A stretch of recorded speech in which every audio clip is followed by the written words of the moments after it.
15 अक्टूबर 2016 की वो रात जब जवाहरलाल नेहरू यूनिवर्सिटी से 27 साल का स्टूडेंट नजीब अहमद अपने माही मांडवी हॉस्टल के कमरे से रहस्यमय ढंग से गायब हो गया।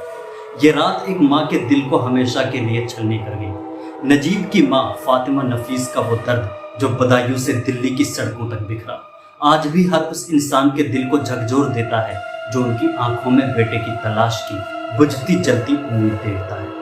9 साल की लंबी तपस्या, अनगिनत आंसुओं की रातें और इंसाफ के लिए दर दर की ठोकरें खाने के बाद भी फातिमा का हौसला आज भी अटूट है। दिल्ली की राउज एवेन्यू कोर्ट ने 30 जून 2025 को केंद्रीय जांच ब्यूरो यानी सीबीआई की क्लोजर रिपोर्ट को मंजूर कर लिया, जिसमें कहा गया कि नजीब का कोई सुराग नहीं मिला। लेकिन एक माँ का दिल ये मानने को तैयार नहीं है कि उसका लख्त जिगर यूं ही गायब हो गया। नजीब एक होनहार स्टूडेंट था जिसने अपनी मां फातिमा के ख्वाबों को साकार करने के लिए जेएनयू में एमएससी बायोटेक्नोलॉजी में दाखिला लिया था। 14 अक्टूबर 2016 की रात को अपने हॉस्टल में अखिल भारतीय विद्यार्थी परिषद एबीवीपी से जुड़े कुछ स्टूडेंट्स के साथ कथित झड़प में उलझ गया था। फातिमा को अपने बेटे का आखिरी फोन आया जिसमें उसने अपनी मां को बताया कि उसके साथ कुछ गलत हुआ है। उसकी आवाज में डर और बेचैनी थी। रूममेट कासिम ने नजीब की मां फातिमा को बताया था कि नजीब को चोटें आई थी और उसे धमकियां दी गई थी। अगली सुबह नजीब अपने कमरे से गायब था। उसका मोबाइल, लैपटॉप और कुछ निजी सामान कमरे में ही छूट गया था। आखिरी बार उसे एक ऑटो रिक्शा में हॉस्टल छोड़ते हुए देखा गया था और इसके बाद फिर वो जैसे हवा में घुल गया। बेटे के गायब होने की खबर के बाद उसकी मां बदायूं से दिल्ली दौड़ी हुई आई। उसने अपने बेटे को ढूंढना शुरू किया। दिल्ली पुलिस ने शुरुआती जांच शुरू की। धारा 365 अपहरण के तहत एफआईआर दर्ज कर ली गई। 500 से ज्यादा पुलिसकर्मी, स्नीफर डॉग्स और निजी सुरक्षा कर्मियों ने जेएनयू कैंपस की छानबीन की। 50,000 रुपए का इनाम घोषित किया गया था, लेकिन नजीब का कोई अता पता नहीं चल पाया। नवंबर 2016 में फातिमा ने दिल्ली पुलिस की नाकामी से तंग आकर दिल्ली हाई कोर्ट में हैबियस कॉर्पस याचिका दायर की।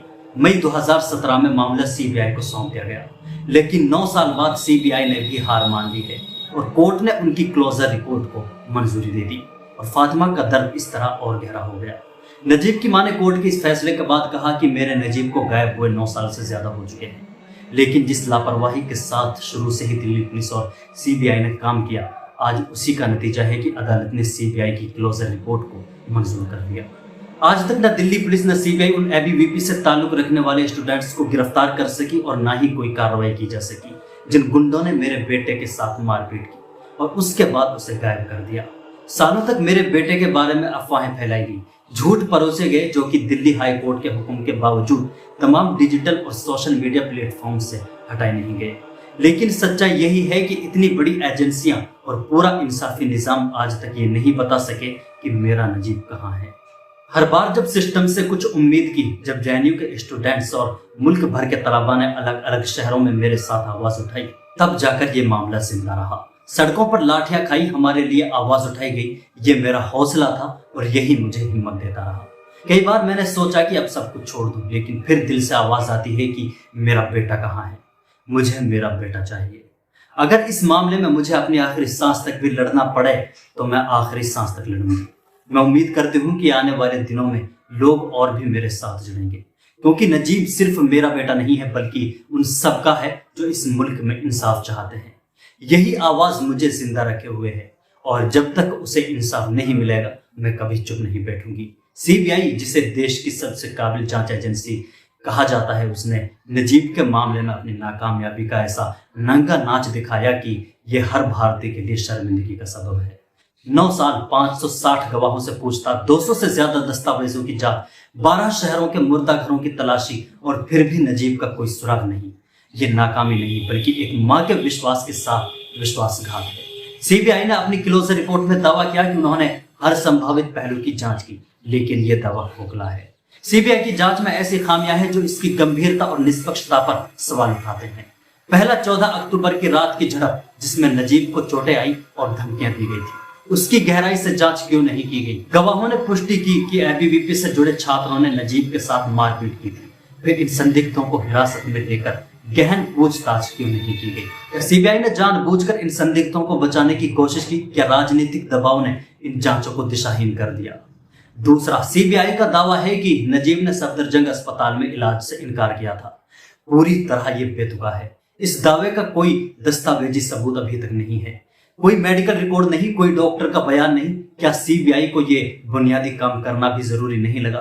तीसरा, नजीब के मोबाइल और लैपटॉप की फॉरेंसिक जांच में क्या निकला? क्या ऑटो रिक्शा ड्राइवर के बयानों की गहराई से पड़ताल की गई? सीबीआई ने रेलवे स्टेशनों, बस अड्डों और मुर्दा घरों की जांच का ढोल पीटा, लेकिन ये सब एक रस्मी कार्रवाई से ज्यादा कुछ नहीं था।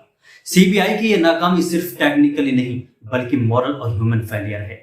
एक माँ जो अपने बेटे की तलाश में 9 साल तक सड़कों पर भटकती रही, उसे जवाब देने के बजाय सीबीआई ने उसे एक क्लोजर रिपोर्ट थमा दी। ये एक जांच एजेंसी की हार नहीं बल्कि पूरे सिस्टम का पतन है। क्या सीबीआई का काम सिर्फ हाई प्रोफाइल मामलों में दिखावटी कार्रवाई करना रह गया है? क्या एक आम नागरिक की जिंदगी उनके लिए कोई मायने नहीं रखती? ऐसे ही कुछ सवाल और हैं जिन्हें एक आम नागरिक पूछना चाहता है, जिनके जवाब आज तक नहीं मिले। पहला सवाल, फातिमा और उनके वकील ने बार बार कहा कि ये एक राजनीतिक मामला है। क्या सीबीआई ने एबीवीपी से जुड़े संदिग्धों को बचाने के लिए जांच को कमजोर किया? क्या सत्ताधारी दलों के दबाव में नजीब की तलाश को दबा दिया गया? दूसरा सवाल, सीबीआई ने अपनी जांच की प्रगति को कभी सार्वजनिक नहीं किया। फातिमा को नियमित अपडेट देने के बजाय उन्हें अंधेरे में रखा गया।